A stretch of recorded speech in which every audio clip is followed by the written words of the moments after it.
you're in a negotiation. I always feel like in a negotiation, it's really important to walk into the start of it with a number in your head that you're like, that would make me happy. Because what happens, and I know people hate this goes two ways sometimes. If you go into a negotiation, let's say somebody called you to MC an event, right? And I know that this has happened before. Yeah, coming up in November, the Marin Athletic Foundation banquet. Dan Dibley, we would love for you to MC the event. What would it take for you to what do you need that night? Yeah. And I know when I get those situations, I'm always like, you tell me, what do you got? What are you offering? Because I hate this scenario. Oh, I'm going to need like, I don't know, how about $2,000? And they're like, oh, no problem. Oh, crap. I hate, right? Yeah. Don't you hate that? And then you're like, holy crap, I probably could have doubled it. The thought I go to is, well, wait a minute, you were going to be happy with 2. That's what you decided made you happy. So if you get it, you've got to be happy, right? You decided you were going to be happy. Okay. Happy-ish. I get it annoys you, but you decided the $2,000 was going to make you happy, and you got it. So ice cream for everybody. Now, you're Brandon. And I'm going to make up numbers here that I don't know the numbers that are being thrown around. But here, you're Brandon, and it is, you've gone to the Super Bowl, and we're immediately jumping into negotiations. Brandon, hi, it's Parag. What do you want? Parag, I'm going to need 27 and 3/4. I'm going to need 26.75. Niners are like, all right, we were thinking about 25. That's what Devontae Smith got. Thinking about 25, but yeah, give me your agent's number. We'll let's see if we can start working on this. All right, that sounds good. 26.75. All right, okay. Was you able to connect with the agent? Couple of weeks. I tell you what, Ryan Williams. I know he wants 26.7. So we got the Brock thing. You don't know this yet, but Christian McCaffrey wants more money. Whatever. We're gonna work on this. But how about like 26.25? How about 26.25? Boy, that sounds really good. That's pretty fair. You want to meet in the middle. All right, let me talk to Brandon.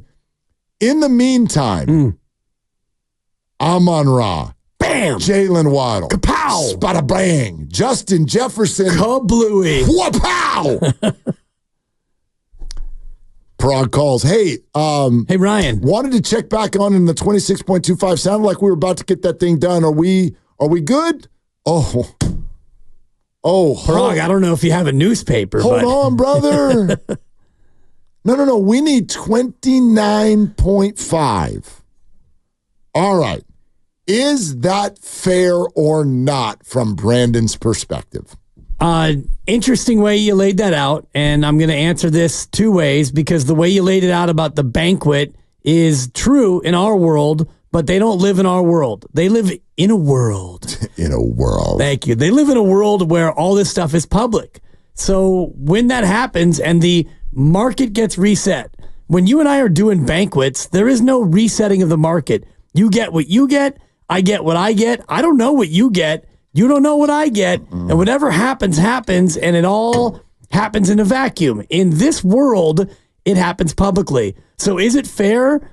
In our world, no. But in their world, it's absolutely fair.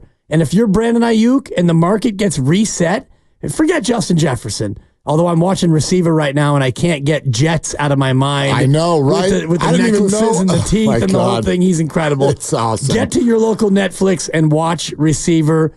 It's incredible. I mean. But for this conversation, we'll take Jets out of it. Okay. Because he reset the market like Deshaun Watson did in a stupid fashion. Well, although this guy's worth it. Deshaun's not. It's in the end, it becomes irrelevant. Right. Like Justin Jefferson's deal, I don't even think is relevant to any other receiver in the game. But I do think that Amon-Ra St. Brown's is at $30 million and $2,500 a year. So if I'm Brandon and if I'm 93% the player that Amon-Ra is, I think that I'm every bit the player that he is. Whatever you think, the market got reset in a dramatic way. So Is it fair? It's absolutely fair in this sphere for him to go back and now say, hey, where we were is not where the market is. So my numbers, it's changed. I changed my number.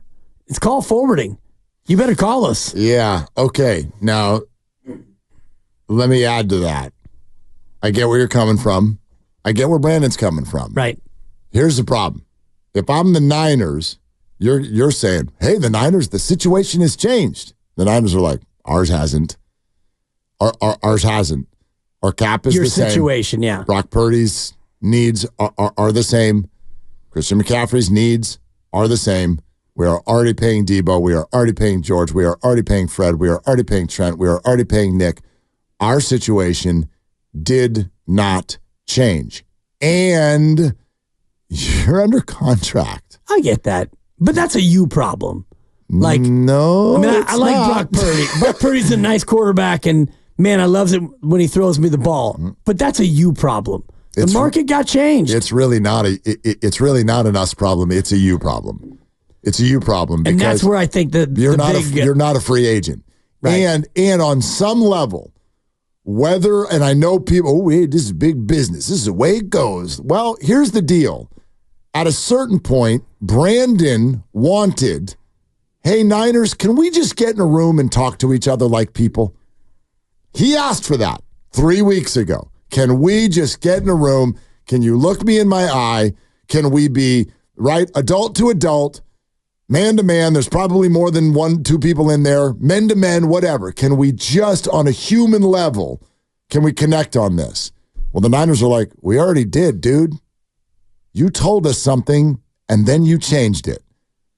You pull the rug out from underneath our feet, and you can hide behind everything that happened in other companies, in other situations where quarterbacks are already getting paid. And by the way, Amon-Ra St. Brown has been way more consistent than you for a longer time and is asked to do way more and has more numbers than you.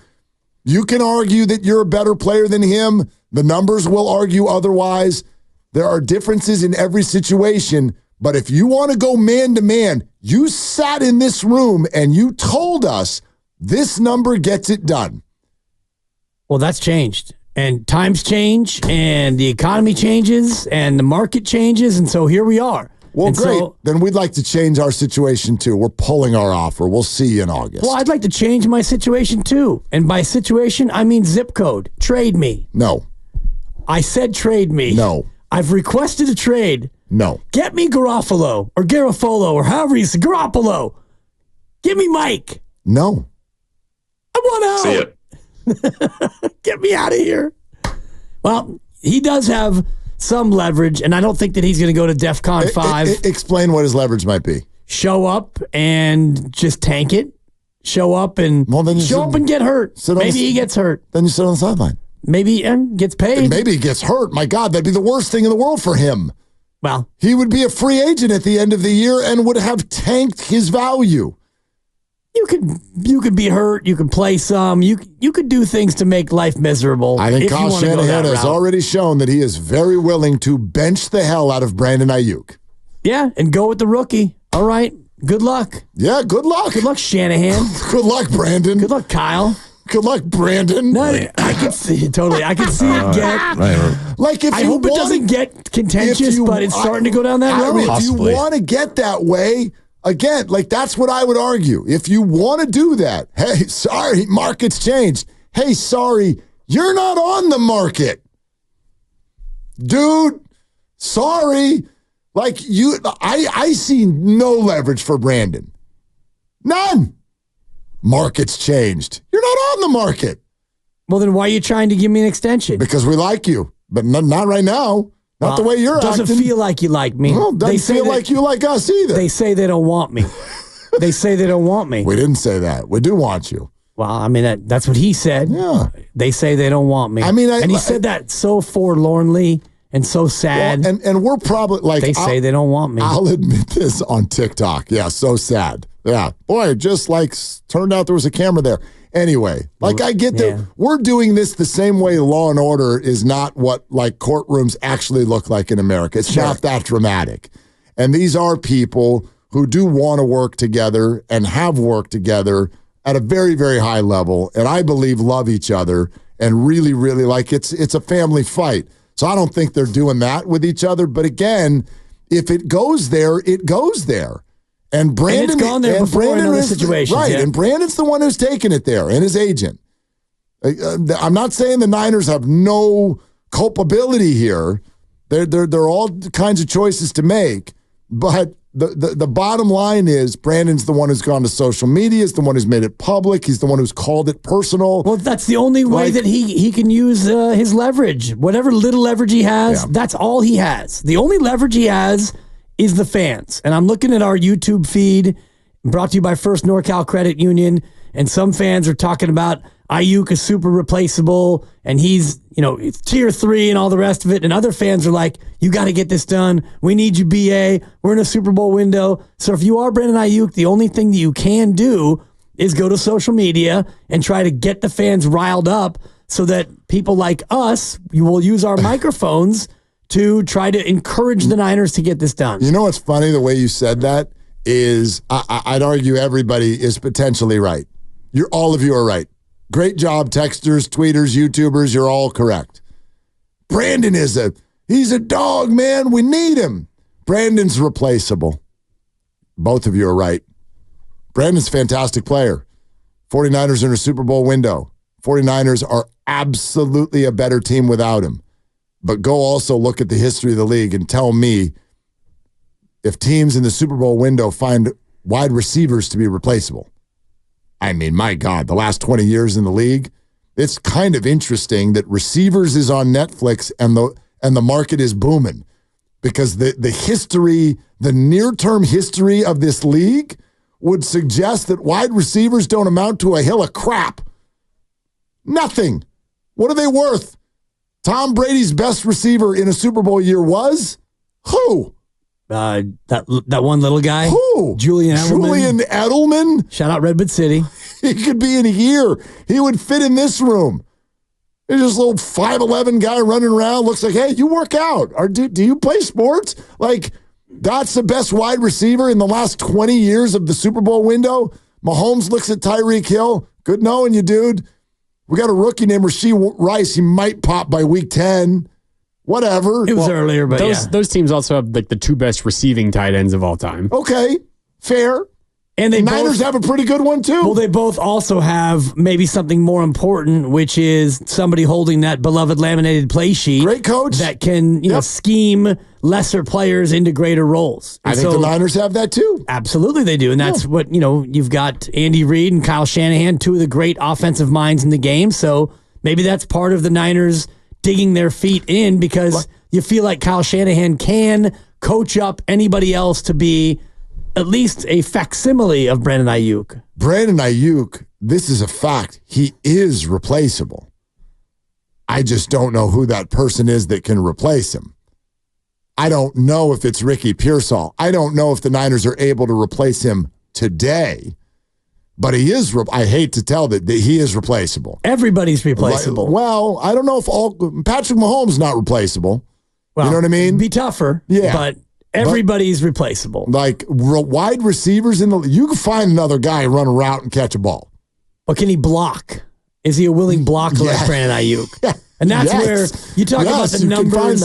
You were using the Amon-Ra numbers versus the Aiyuk numbers, and this is something that you and I talked about months ago. And if I was in their shoes or your shoes for the sake of this conversation, I would definitely be using his numbers against him, but poor guy doesn't get the targets. He doesn't get the chances. Well, his team doesn't throw the ball. This is how we do it here. And you have benefited from that, Brandon.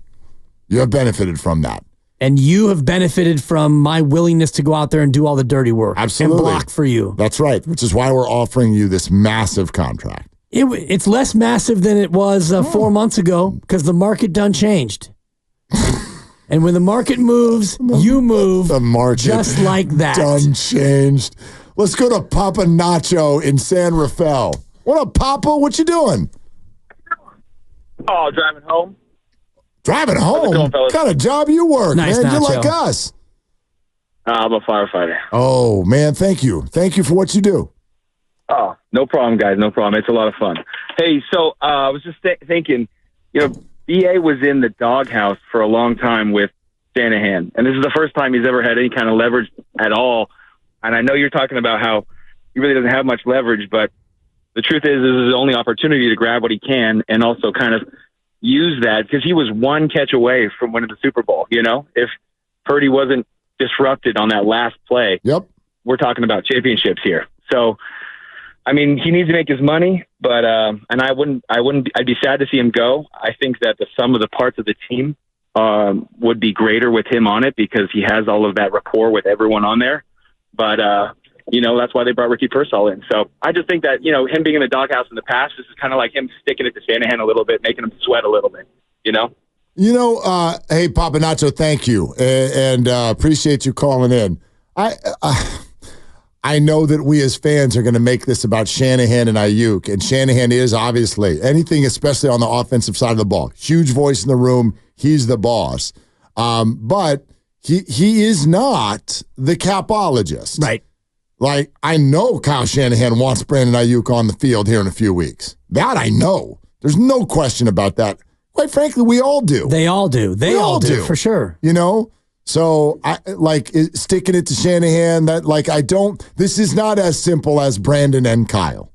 I don't think. No, it's Brandon, his agent, and John Lynch and Parag Marathe, and the numbers. It's not about the want. It's about how much, the amount, not the want.